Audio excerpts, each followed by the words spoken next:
Türkmen aktivistlerinin 19. iyulda İstanbul'da Türkmenistan'ın Türkiye'deki konsulxanasının önünde geçirecek olan protest aksiyası başa varmadı. Buna näme sebep oldu? Biz bu arada DVT, yani Türkmenistan'ın Demokratik Saylovu adlı partiyasının lideri Murat Kurbanov ile söhbetleşip olarız. Murat, salam. Salamu alaikum. Murat, başta İstanbul'daki ýagdaýlar barada özüňiz gysgaça görüň beräýsiňiz. Näme bolup geçdi? Şu İstanbul'daki miting onu başlan teklif veren yollaş düýüji boldy. Ondan onu herkedimiz ve başka adamlar, başka partiler golladı da onu umum miting etdik. Bizim için şu başa vardı. Sebebi şu ýere hemmemiz düşdük. Müňden gowrak adamlar geldi. Hemmeler şu ýerde miting bolundygyny gördüler. Şu ýerde bizim 80 gowrak adam ýa-ni arrest boldy. Ýöne şonda da onun bartyny çykardyk, diňe bir adamymyz galdy. Bizim İstanbul ştabynyň ýolbaşçysy. Şonda kiçik toparlar, ýa-ni bölenip her kim öz mitingini geçirdi şonda da. Ýöne ýaman gaty adam köp düşdi. Şu Türkmen taryhynda birinji gezek daşa ýurtda şonça adam geldi şu mitinge. Sebebi adamlar öz ýa-ni emosiýalaryny COVID-19 diýen koronawirusyň keseliniň Türkmenistanda erken şagdaýyna göz öňünde tutup öz emosiýalaryny şoýra gelip mitinge ýa-ni beýan etdiler. Murat, onda polisiýanyň protestçilerin öňüni almagy eden synanşygyna garamazdan miting başa bardy diýip pikir edýärsiňiz, şeýlemi? Biz başa bardy diýip pikir edýär, sebebi şo ýerde kiçik toparlar bölenip her kim miting geçirdi. 30 adamdan 50 adamdan her kim miting geçirip hemme adamlar belli Türkmenistan halkynyň şo ýerde üýüşüp şo ýerde plakatlar bilen miting geçirip biz umum miting geçirecekdik. Ýa-ni 1000 adamdan ýokary 2000-3000 adam ýöne polisiýa ýa-ni her toparlara böldi adamlary şu adam bölen toparlaryna öýler miting geçirdi. Ol bir ýaman uly adamlaryň duşugy boldy. Her adam, her bizim vatandaşymyz gördü beýlikleri, agdy birdikligini, ýa-ni üýüşüp miting edenligini, şu bize gaty uly ruhumyz galdyrdy. İnniki mitinglerim netip bolsa, on tekniklerini çalışar, metodlaryny çalışar, ýöne şonu da geçirer. Şu mitingin esas maksady Türkmenistan'daki ilkinç kesel COVID-19 şu arada şonu bütün dünya ýaýradyp, şoňa garşy göreş Türkmenistan'a dol şertde alyp barlanok. Ondan başga da bizim prezidentimiz şu keseliň ýokdugyny hemmelere suud etjek bolýar. Hakykatda bolsa ören köp adam ölýär. Her gün şu keselden. Olan bizim dogunarnaşany. Şonu bütün dünya görkezjek bolup, şoňa hemmem jemlenip de şu miting geçirmek boldy. Murat, şol mitingde aýdyljak bolan zatlar emma protestçilerin şonu öň alynanlygy sebäpli aýdyp bilmedik. Esasy zatlar näme diýjek boldyňyz? Esasy zatlar şo ýerde biz bütün dünya guramalarını çağırdık. Şol bize kömek etmek için, şol erkinç köseli bize yeňmäne kömek etmek için. Sebebi bizim prezidentimiz şol ýagdaýda COVID-19 koronawirusyň güýçli bolan ýagdaýyna özüne otskal var tutupýar. Hökümetiň hem esasy ýolbaşçylary olaram otskaly berdi. Bizim vatanymyz dahy Türkmen raýatlaryna şol kesele garşy ýeközü galdy. Olar kesele garşy näme görüşmeli, näme etmeliň dogly şertde bilen oklar, banisalar dogly, banisa barsa adamlar izine ýörýärler. Adamlar maşynyň içinde ölýärler. Öýlerine baryp goňşusyna kapilnse berip, ýa-ni özlerini şol keselden halat etjek bolýarlar. Ölýän gitýän adam köp şu keselden hemmesine pneumoniýa diýip at goýýarlar. Sizin bilişiňiz ýaly koronavirus adamın içine girip pneumoniýany döredýär. Pneumoniýanyň iki görüşi bar. Ýa-ni virus görnüşi, bakteriýa görnüşi. Şu virus görnüşi ýa-ni üskülük guru bolýar. Ondan şo sebäpli muny doktorlar gözlerini ýup, onu ýa-ni emen adamlary şolara pneumoniýa diýip ölen hatyna hemme ýerde pneumoniýa diýip ýazdyrýarlar. Koronavirus diýmän. bizim hükümetimiz ağırlıkçı hemme informasiyaları statistikadan başlap koronavirüs deydi, beylik zatlar bizde gülýaly hemme zat gülýaly hemme yerde ağırlık gelip böyle. Murat başlaň sözüňizi böleýin. Sizde COVID-19 bilen Türkmenistanda kesellän adamlaryň ýagdaýlaryna degişli maglumatlar barmy? Sizde sanlar barmy? Nämeler toplap bildiňiz şu çaka çenli? Mesela bizim aktivistlerimiň eceleri, yakın doğumları, kardeşleri ölüye olabilir haber veriyor. Bizim maglumatlarımız boyunca Dine Aşgabat'ta 20'den gobrak adam bir gün ölüyor.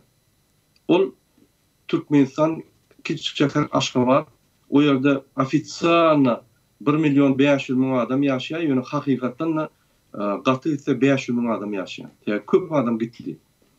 Şu 500.000 adamdan günle 20 adam ölse, ol Türkmenistan için bir uli yankı sıfır bolýan. Şoňa o Dine Aşgabat'ın maglumatlary, başga şäherleriň maglumatlary almak kyn. Sebäbi hiç ýerde informasiýa berenoklar. Doktorlara zapret var. Bizde bir kısan doktor can edip aýtdy habaryny Dine Covid'den ölýärler, ören köp ölüm. Biz näme ýazjamyzy bilemdik, bizi mecbur edýärler pneumoniýa başga keseller ýazmany. Biz näme üçin bilemdik diýip habar berdiler. Biz oradan video soradyk, indi şoňa garaşýar. Video dokument. Murat, yine dünkü mitingiň guramaçylygyna dolanyp gelsek, protestçilerin polisiýa ekidilmegine näme sebäp boldy diýip yerli resmiler düşündirdiler. Nähili sebäp görkezdiler? Şo ýerde biz birinji bilen ýanky bizim Telegram chatymyzda şu protestde gowurnadyk. Biz ýöriýte Telegram chatda bir ýapy grup açdyk, o ýerde miting miting debet edip. Şoň içinde bar toparlanan ýolbaşçylaryny goýduk. Kiçik toparlar var, hiç bir partiýa degişmeýän halk diýeli, beýlik partiýalar var, bizim partiýamyz var, bizim hereketimiz var. Hemmeler halykda şonuň öz arasynda organizowat, ýani lozunglar, ssenariýa, miting ssenariýa, hemme zatlary jikme-jik gurmadyk. Ondan soň şöýra baranda pasaportdan adamlary, konsulun adamlary bizim chatymyzda bar. Telegram chatda. Bular bizi idaralap ýörler. Şo ýerden informasiýa alyp, bular arda ýazýarlar, polisiýa şu adamlar geldi, bizi fizikiski urya, bizi fizikiski öldürmäne geldiler. Bizi gorkýar, bizi işlemeni bernoklar diýip. Şo 80 adam polisiýa akidenne, polisiýa hemme zatlar faktlar barlap, şolar boşatdy, sebäbi şoň düýü ýok. Ya biz gaty organizowany, gaty özümüzü terbiyeli alıp barda provokasiya etmedik. Polis provokasiya etse de govurluştuk olar bilen. Taňry ýakyn Türkiýe polisiýasyna olar töwereme adalatly, professional ýagdaýda bizim aktivistlerimiz bilen ýanky şol işler deňediler we netije geldiler. Şo polis işi şo ýerde ýok. Diňe bir aktivistimiz var, olam Taganowa Dursultan Yusupbaýewna. Şol aktivistimizin 9 ýyldan bäri ýanky pasporty wagty geçipdir de viza wagty geçipdir. Ol adamyň on günakarlygy ýok. Biz pasport aksiýamyzda belläp geçdik. 300.000'den gowrak türkmen watandaşlarymyz Türkiýede pasporty geçen vizasy ýok, gezip ýörler. Şoň üçin şolun biriniň şolun biri. Şol aktivistiňiz polisiýada diňe pasport meselesi bilen galypdyr. Diňe onun polis bölümüne işler utordy. Häzir deportasiýon lagera geçirilip otýar. Şuň ýerden biziň adwokatlarymyz işläp dur. Ondan daşary bütün halkara hukuk gorayan edalara patkuçad etdik. Verhovny komissar OON Turkan Kyny. Şol adamy goýarmak üçin. Sebäbi on günäsi ýok. Protestçilerde pandemiýa döwründe ýöriýte häkimetlerden ýöriýte ruhsatyň ýokdugy aýdyldy. Şu näme derejede yerli düzgünlere gabat gelýär? Ol hakyky, sebäbi biz ruhsat almak üçin köp gerek ýanky barp hekime barp soradyk onu. Aljak bolup. Şo ruhsaty bize bermediler. On näme üçin bermediğini her türlü ýanky düşündürüşler var. Biz onu aljak bolup her hili hareket ettik, alıp bilmedik. Beýleki ýurtlarda geçirilen protest aksiýalaryň gatnaşyjylaryna mitinglerden öň we soň türkmen häkimetleri tarapyndan batyş edildi. Siziň hereketiňiziň agdalary türkmen häkimetleriniň ýa-da öz watandaşlaryndan batyş duýýarmy? Hawa duýýar, enatalaryň ýanyna gelýärler. Ýani enatalaryna batyş edýärler. Ýöne aktivistler eýýem o derejeden geçdiler. Indi bular hiç zatdan gorkan ok.